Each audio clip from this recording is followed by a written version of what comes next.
अस्सलामुअलैकुम। आज हम इलेक्ट्रोकेमिस्ट्री का एक और एस्पेक्ट डिस्कस करने जा रहे हैं जिसको कहते हैं electrochemical reaction. Electrochemical reaction basically electrochemistry की बेसिक है। इलेक्ट्रोकेमिस्ट्री को अगर हम डिफाइन करें तो इसके अंदर क्या होता है?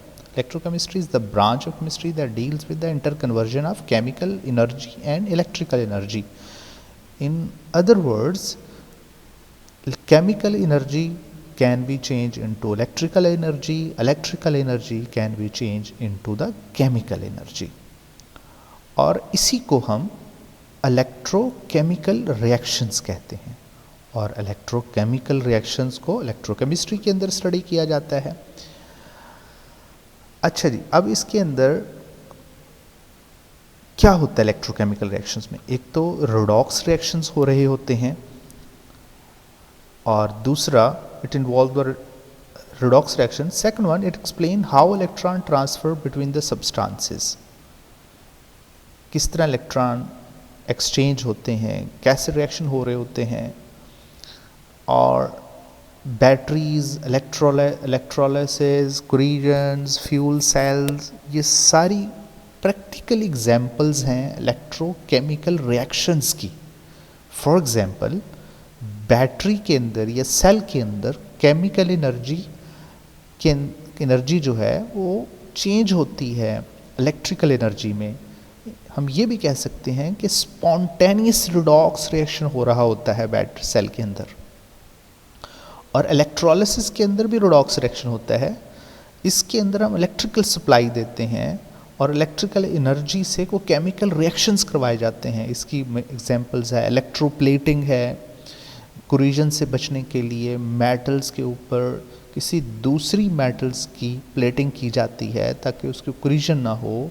इसके अलावा इंडस्ट्रियल स्केल पे सोडियम मेटल्स, जो सोडियम हाइड्रोक्लोराइड के ब्राइन सोल्यूशन से सोडियम क्लोराइड के मोल्टन फॉर्म से निकाला जाता है सोडियम मेटल, वो भी इलेक्ट्रोलिसिस रिएक्शन की वजह से होता है। इसी तरह सोडियम हाइड्रोक्साइड यानी कास्टिक सोडा की जो मैन्युफैक्चरिंग है इंडस्ट्रियल स्केल पे, वो भी इलेक्ट्रोलिसिस की एक एग्जांपल है। अच्छा जी, बैटरी का बेसिक यूनिट जो होता है वो सेल होता है। सेल वो डिवाइस है बेसिकली जिसके अंदर केमिकल रिएक्शन होता है और इसके अंदर स्पॉन्टेनियस ऑक्सीडेशन रिडक्शन रिएक्शंस हो रहा होता है और जिसकी वजह से इलेक्ट्रिकल एनर्जी या इलेक्ट्रिसिटी हमारे लिए प्रोड्यूस होती है। ठीक है जी। अच्छा, ये इसका जो प्रीमियर या ओल्ड वर्जन है सेल का, जो सबसे पहले जिन साइंटिस्ट ने इसको डिस्कवर किया था, बनाया था, उनके नाम पे इसका नाम रखा गया है गैल्वेनिक सेल और वोल्टिक सेल। वोल्टा या गैल्वेनी, ये दो साइंटिस्ट थे जिन्होंने सबसे पहले सेल पे काम किया था।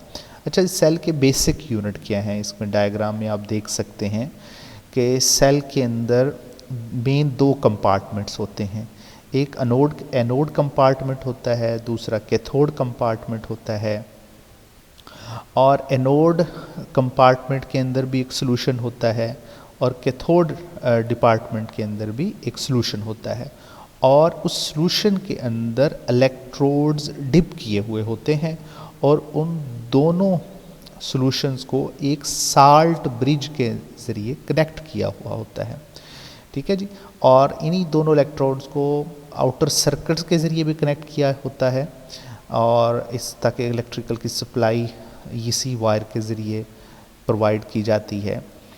अच्छा जी, अब क्या होता है इसके अंदर?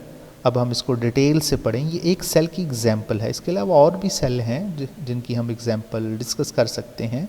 तो इसके अंदर सपोज करें कि हमारे पास एक कॉपर इलेक्ट्रोड है और कॉपर इलेक्ट्रोड जिस सॉल्यूशन में डिप है वो कॉपर आयन का सॉल्यूशन है। मे बी वो कॉपर नाइट्रेट हो सकता है, वो कॉपर सल्फेट का सॉल्यूशन हो सकता है। अच्छा जी, दूसरे के अंदर जिस कैथोड डिपार्टमेंट के अंदर जिसमें सिल्वर एज ए कैथोड के तौर पे उसमें सॉल्यूशन में डिप किया होता है, वो सॉल्यूशन सिल्वर नाइट्रेट का है। अच्छा जी, जो साल्ट ब्रिज होता है इसके अंदर भी एक jelly type solution aqua solution fill किया हुआ होता है। इसमें हम एग्जांपल ले लेते हैं, वो भी कुछ साल्ट होना चाहिए, स्ट्रॉन्ग इलेक्ट्रोलाइट होना चाहिए, सपोज करें जैसे पोटाशियम नाइट्रेट है। अच्छा, जैसे ही हम कॉपर एज ए एनोड के तौर पे एक्ट कर रहा है, सपोज करें यहाँ पे, और सिल्वर एज ए कैथोड के तौर पे एक्ट कर रहा है, दोनों इलेक्ट्रोड्स को हम कनेक्ट कर लेते हैं, और कनेक्ट करने के बाद इसके अंदर स्पॉन्टेनियस रिएक्शन स्टार्ट हो जाता है। अच्छा, स्पॉन्टेनियस रिएक्शन में होता क्या है, जो एनोड होते हैं वो अपना इलेक्ट्रॉन देते हैं, यानी कॉपर जो है वो कॉपर मेटल कॉपर आयन की फॉर्म में सॉल्यूशन में डिसॉल्व होता रहेगा और इलेक्ट्रॉन रिलीज़ करेगा, और जब इलेक्ट्रॉन रिलीज़ करेगा ये इलेक्ट्रॉन जो है एनोड से कैथोड की तरफ आ जाएंगे, और कैथोड की तरफ जब जाते हैं तो सॉल्यूशन के अंदर जो सिल्वर आयंस होते हैं, ये सिल्वर आयंस ये इलेक्ट्रॉन एक्सेप्ट करते हैं और इस सिल्वर कैथोड के ऊपर डिपॉजिट होते चले जाते हैं, और दोनों के अंदर जैसे ही एक सिल्वर आयंस एनोड डिपार्टमेंट में ज़्यादा हो जाते हैं और कैथोड डिपार्टमेंट में सिल्वर आयंस कम हो जाते हैं, इन्हीं दोनों आयंस की कमी को, डेफिशिएंसी को फुलफिल करने के लिए ये वाले साल्ट ब्रिज के अंदर जो आयंस हैं वो मूव करते हैं। जैसे कि सिल्वर आयंस यहाँ पे कम हो रहे हैं तो पोटाशियम आयंस इस सॉल्यूशन में आना शुरू हो जाएंगे, और जो दूसरे कंपार्टमेंट के अंदर कॉपर आयन ज़्यादा हो गए हैं तो कॉपर आयन का काउंटर आयन जो नेगेटिव आयन है, फिर अब उसकी भी ज़रूरत है, वो फिर काउंटर आयन जो हैं वो नाइट्रेट आयंस की यहाँ पे साल्ट ब्रिज के अंदर है, वो इस सॉल्यूशन में आना शुरू हो जाते हैं। यानी कि दोनों को बैलेंस रखना ज़रूरी होता है, दोनों कंपार्टमेंट के अंदर जो पॉजिटिव आयंस हैं और नेगेटिव आयंस हैं। ठीक है जी।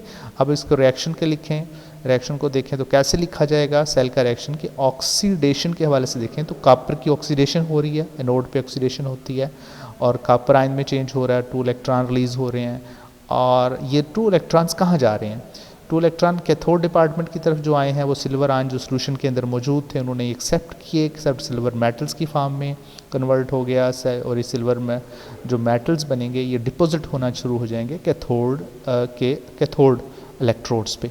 ठीक है जी। अच्छा, दोनों को हम ओवरऑल रिएक्शन की सूरत में लिखेंगे तो हम राइट साइड पे जो स्पीशीज़ हैं, फॉर एग्जांपल कॉपर है और सिल्वर आयंस हैं, इनको हम लिख देंगे लेफ़्ट साइड पे, और जो राइट साइड पे हैं दो ऑक्सीडेशन रिडक्शन की स्पीशीज़ उनको हम राइट साइड पे लिख देंगे। अच्छा, सेल नोटेशंस क्या है कि सेल को कैसे हम रिप्रेजेंट करते हैं, तो लेफ़्ट साइड पे एनोड वाला पार्ट लिखा जाता है और राइट साइड पे कैथोड वाला पार्ट लिखा जाता है।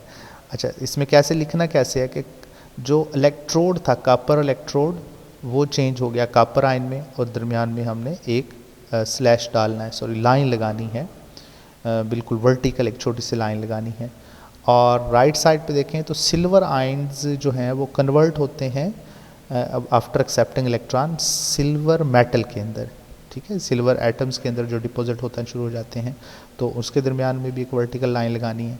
अब ये वाला पार्ट जो है, ये वाला पार्ट सारे का सारा ये एन ऑक्सीडेशन वाला पार्ट है, यानी कि एनोड कंपार्टमेंट था, इसको हमने लिखा लेफ़्ट साइड पे, और ये वाला कंपार्टमेंट जो था जिसके अंदर रिडक्शन हो रही थी उसको हमने लिखा राइट साइड पे। इसका मतलब ये है कि लेफ़्ट साइड पे ऑक्सीडेशन वाला पार्ट लिखेंगे हम, और राइट साइड पे हम रिडक्शन वाला पार्ट लिखेंगे, और दरमियान में 2 वर्टिकल्स लाइंस भी लगाई जाती हैं। ये 2 वर्टिकल्स लाइन जो हैं ये साल्ट ब्रिज को शो करती हैं, ये 2 वर्टिकल्स लाइन ये साल्ट ब्रिज को शो कर रही होती हैं। ठीक है जी। जितने भी सेल हैं वो इसी तरह रिप्रेजेंट किए जाते हैं, लेफ़्ट साइड पे एनोड, राइट साइड पे कैथोड यानी ऑक्सीडेशन वाला पार्ट, रिडक्शन वाला part, single line face boundary है, और डबल लाइन जो होती है ये साल्ट ब्रिज को शो कर रही होती है। ठीक है जी। अच्छा जी, अब सेल और बैटरी में क्या डिफरेंस है अगर बात करें तो सेल जो होता है सिंगल इलेक्ट्रोकेमिकल यूनिट होता है जिसके अंदर एक कैथोड होगा और एक एनोड होगा। अगर बहुत ज़्यादा सेल आपस में कंबाइन कर दिए जाएं तो वो बैटरी बन जाती है। सेल की डेफिनेटली वोल्टेज कम होती है, यानी कम से कम जो सेल होता है वो छोटे से छोटा सेल 1.5 वोल्ट का होता है। अगर इस तरह कई सेल मिला लिए जाएं तो वो बैटरी बन जाती है। जैसे कार बैटरी है 12 वोल्ट की होती है, इसमें कई सेल के यूनिट होते हैं। पावर कैपेसिटी डेफिनेटली उसकी ज़्यादा कम होती है, सेल की बैटरी की ज़्यादा होती है। इसमें सिंगल एक एनोड होता है, कैथोड होता है, लेकिन यह है कि बैटरी के अंदर मैनी सेल्स कनेक्टेड होते हैं। तो ये आपने डेली लाइफ में ऐसे सेल देखे होंगे, इनको हम सेल बोल रहे होते हैं क्योंकि इनके सेल्स के अंदर एक एनोड और एक कैथोड होता है। स्मॉल वोल्टेज है इनकी होती है, स्ट्रक्चर में भी छोटे होते हैं। घड़ियों में इस्तेमाल किए जा सकते हैं, छोटे छोटे इलेक्ट्रॉनिक डिवाइसेस के लिए इन्हें इस्तेमाल किया जाता है। और ये हमारे पास बैटरीज़ हैं। बैटरीज़ तो मोस्टली कार बैटरीज़ हैं, बाइक बैटरीज़ हैं।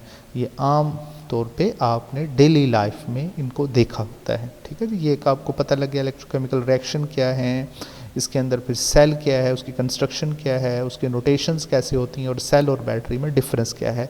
होप सो आपको ये सारा कंसेप्ट समझ में आ गया हो। नेक्स्ट वीडियो में हम कुछ नए कंसेप्ट लेकर आएंगे। तब तक के लिए अल्लाह हाफिज़।